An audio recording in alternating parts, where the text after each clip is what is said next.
When you hear the words strength training, what comes to your mind?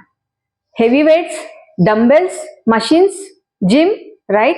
And when you hear yoga, you probably think of stretching, flexibility, and relaxation. What if I told you that strength training and yoga are not different at all? In fact, most modern strength training exercises have their roots in yoga asana practices.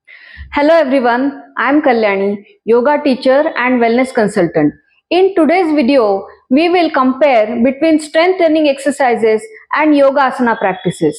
So stay with me and watch the video till the end.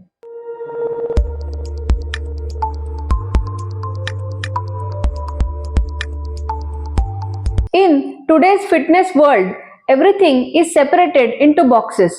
Cardio, strength training, flexibility, and yoga is probably placed into the last category, stretching and relaxation. But yoga is a complete system that builds strength, stamina, balance, stability, focus, and body awareness. The main difference is simple. Gym uses external body weights and yoga uses your own body weight. And this is called body weight or self weight training, which is one of the most effective and safest ways to build strength. Many exercises you see in the gym today already exist in the yoga in the form of squat, planks, lunges, and push-ups.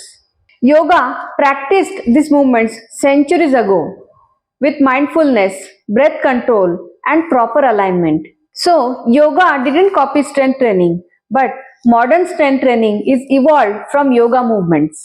Let us talk about Surya Namaskar. Surya Namaskar is a complete full body strength training workout. Your legs work in lunges and standing poses. Your arms and shoulders strengthen in plank and Chaturanga Dandasana. Your core activates throughout the flow. Your back muscles engage in cobra and upward movements. When Surya Namaskar is done slowly with proper control and movements, it becomes a powerful strength and stamina training. Now that you have understood that strength training is not separate from yoga, let's move from theory to practice. I will show you how simple yoga asanas work exactly like strength training exercises using only your body weight.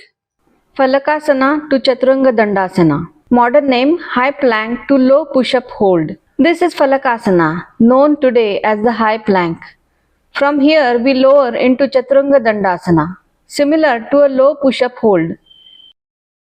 This movement strengthens the core, chest, shoulders, triceps and back. It builds upper body strength, joint stability and posture control. To increase intensity, hold longer or lower slowly. Avoid if you have shoulder, wrist or severe low back injuries. Navasana. Modern name V-sit hold. This is Navasana, similar to a V-sit hold in fitness training. It strengthens deep core muscles, hip flexors and spinal stabilizers. Strong core means better posture and reduced back pain. Increase intensity by strengthening the legs or extending the arms. Avoid during pregnancy, hernia or recent abdominal surgery. Utkatasana. Modern name static squat hold. This is Utkatasana, equivalent to a static squat hold.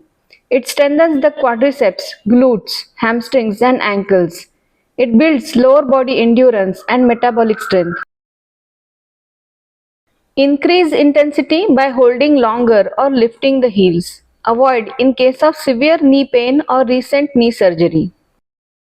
Warrior 2, Veerabhadrasana 2.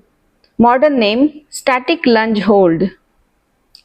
This is Veerabhadrasana 2, similar to a static lunge hold. It strengthens thighs, hips, glutes and improves balance. It builds muscular endurance and hip stability. Increase intensity by deepening the front knee bend and holding longer. Avoid if you have knee instability or hip injury. Avoid if you have severe back pain or knee pain. These poses prove that yoga uses body weight resistance to build real strength, functional, joint friendly and sustainable.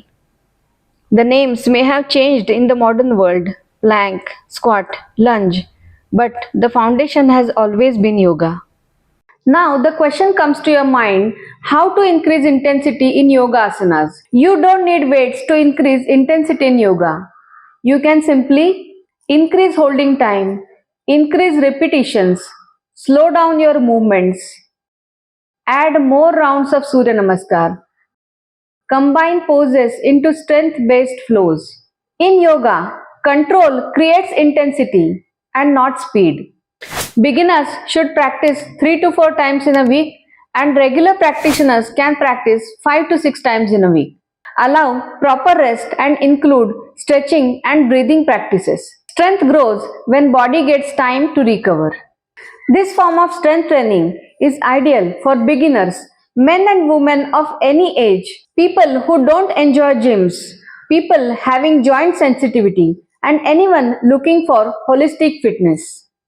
Be cautious or practice under the guidance if you have uncontrolled high blood pressure, recent surgery, back pain, knee or shoulder injury, and pregnancy. Yoga should always be practiced with awareness and not with force. Yoga is not weak.